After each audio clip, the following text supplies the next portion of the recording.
Good afternoon, it's Liam Neild here with your MU review on this beautiful Thanksgiving Thursday here in Greensboro, North Carolina. I'm back home for Thanksgiving break. Got to watch the United game with my friends in the comfort of my own home yesterday, but that was about the only nice thing about that game, to be honest. It's one thing I'm not thankful for this Thanksgiving is the way Manchester United performed yesterday. As far as I'm concerned, from start to finish, we were flat. We really didn't seem very inspired by the occasion or the pressure that was on us. I didn't think that the players really had that fire under them that they needed. And in the end, the result was a very frustrating and disappointing result. But let's just dive straight into it. Obviously, we were home against PSV Eindhoven, knowing that a win would get us through.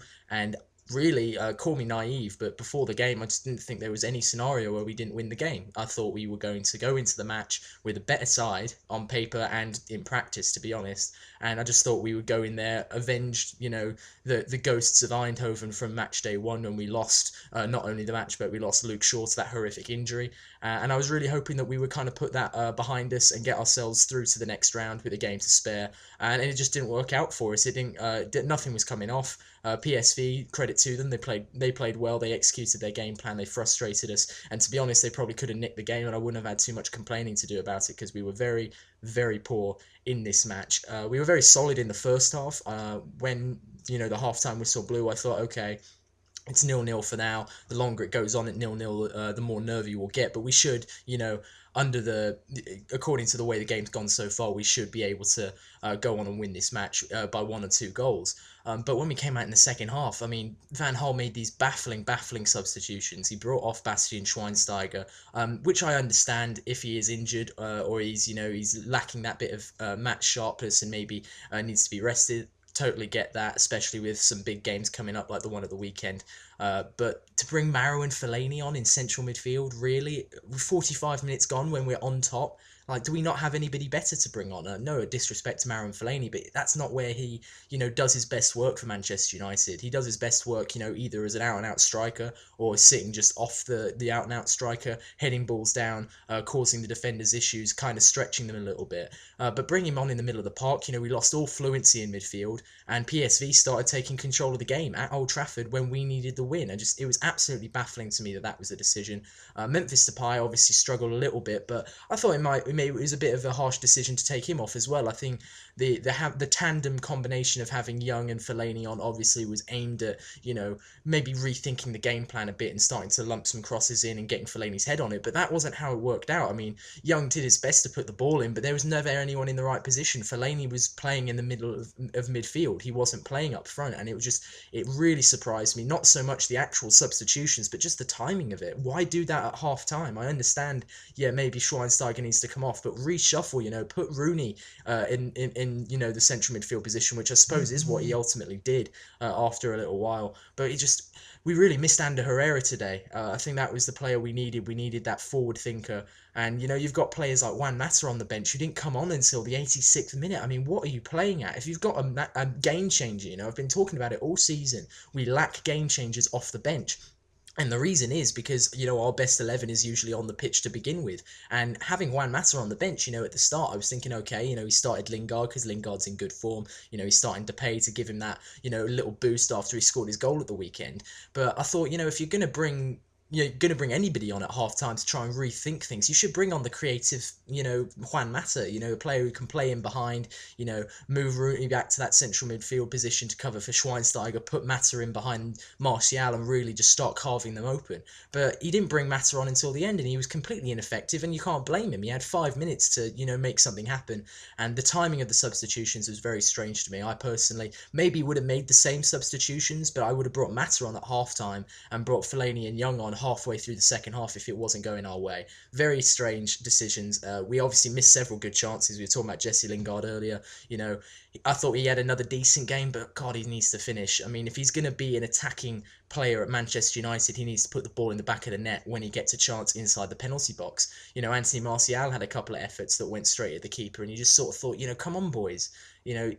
creating the chances is usually what we struggle with. We probably have one of the best chance conversion rates in Europe this season, just from the fact that we managed to score goals when we don't create any chances. But today we created chances and just didn't take them. It was a very strange game in that sense, that we were just sort of doing things very differently than we have been all season, and we were just very off the pace. I thought we really didn't show up for the game in the way that we needed to.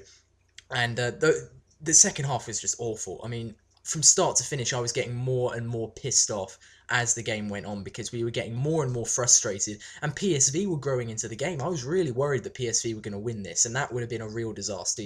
Drawing this game obviously is a setback, because we were expecting to win all of our home games in the Champions League this season. We won our first two, and that was our last one. And the way it goes in the Champions League group stages is you win your three home games, pick up a point or two away from home, and you're through, if not top of the group. And that would have worked out fine for us. A win today would have put us on top of the group going into the Wolfsburg game. It would have made it so that we could go to Wolfsburg and avoid defeat, which is not out of the realms of possibility at all for this Manchester United side, to go away from home and not lose, in the Champions League. And then we would have, had a bit of pressure off, because we would have known no matter what we were still going through. But now we've got to go to Wolfsburg and win.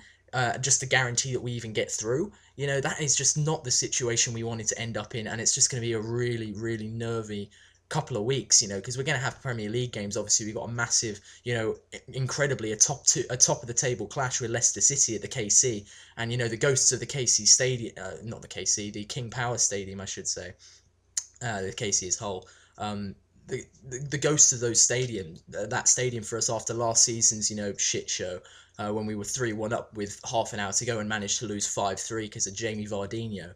But it was absolutely extraordinary to me to see us in this game just be so toothless. We've had 0-0s. We had those 3 0-0s in a row and actually got broken in a Champions League game very similar to the one we just played. Our last Champions League game at home to Moscow, it was exactly the same as this. The only difference was we actually got a bit better as the game went on, and we eventually got the goal we needed. A brilliant goal as well, with Carrick, Lingard and Rooney, our English trio, attacking trio really linking up there well and scoring that goal. And you sort of thought when it was at half time at 0-0, you thought that was the way it was going to go. We were going to sort of do the same thing we did against Moscow, keep applying the pressure and eventually break through. But we faded as the game went on. And as the game went on, I had less and less belief that we were going to do anything. I saw fans leaving with 10 minutes to go. And at Old Trafford, when it in 0-0, that is a problem. I'm not even going to blame the fans, because the way the game was going, I wouldn't blame them for wanting to get on the M25 and just forget all about it. But the fact of the matter is, if you're not striking any sort of belief into your fans, especially Manchester United fans, 3 days after winning a game in the 90th minute, something is awfully wrong. And I think Van Gaal will have to face up to the fact that we played a very poor game today. He's not going to be able to go in there and say, well, I cannot be disappointed in my players because we created chances, but we just didn't take them, all that kind of stuff. Because we didn't really create any chances in the second half. We created fuck all in the second half. First half, maybe, yeah, but it was just a really, really strange game, very frustrating and very worrying. Because, if we end up in the Europa League, from the position that we were in going into this game, it will be an absolute disaster. It would be a disaster anyway, but if we end up not qualifying out of what I thought, at the beginning of when the groups got drawn, was probably the easiest group we could have asked for given our seeding.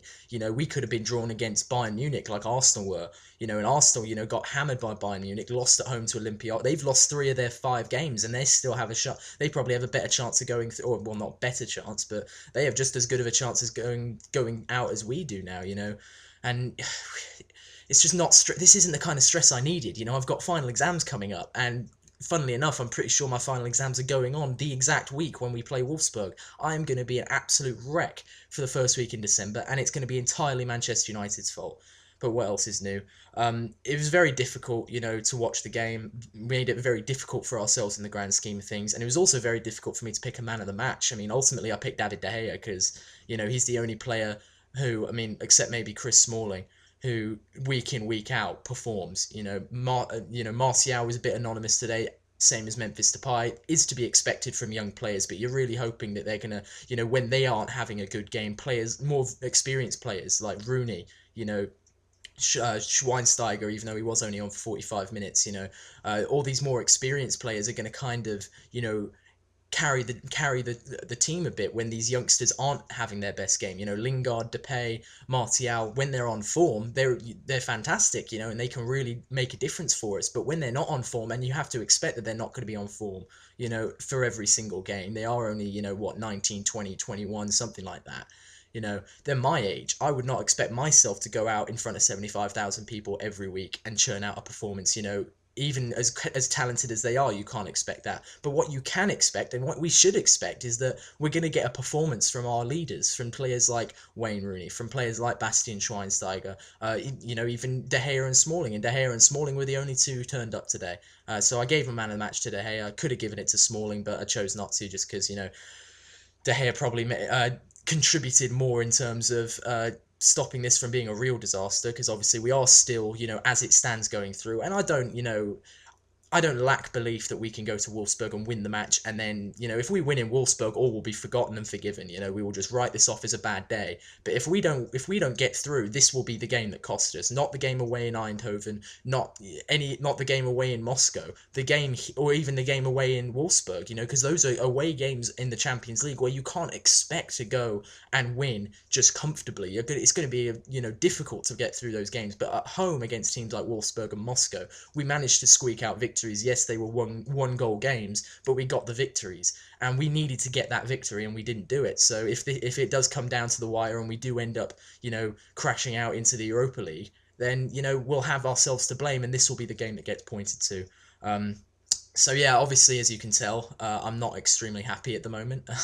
I'm very thankful for a lot of things, but Manchester United is not one of them right now. I'm going to try not to let this spoil my day or my weekend. Hopefully, if we can go into the next game against Leicester and knock them off the top of the table. It sounds very strange saying that, but if we can get a win, you know, we're ahead of City and Arsenal already, you know, because they had such horror shows at the weekend. If we can kind of bounce back, beat Leicester, get on top of the Premier League, keep that run going, stay on top of the Premier League until we get to the Wolfsburg game, maybe then we can just sort of go to Wolfsburg, get the job done, get through, and we'll be in a very good position. But until that happens, I'm going to be a wreck of nerves. I'm going to be worrying about this Champions League thing. Um, until it's settled, you know, one way or the other, I'm going to be worrying about it. So hopefully, yeah, that pretty much does it, and hopefully I will be in a better mood next time I come on here to do a review. Thanks for watching if you did. If you didn't, thanks anyway, I suppose. Not that you'd hear it if you didn't watch it. Yeah, I'm going to go now.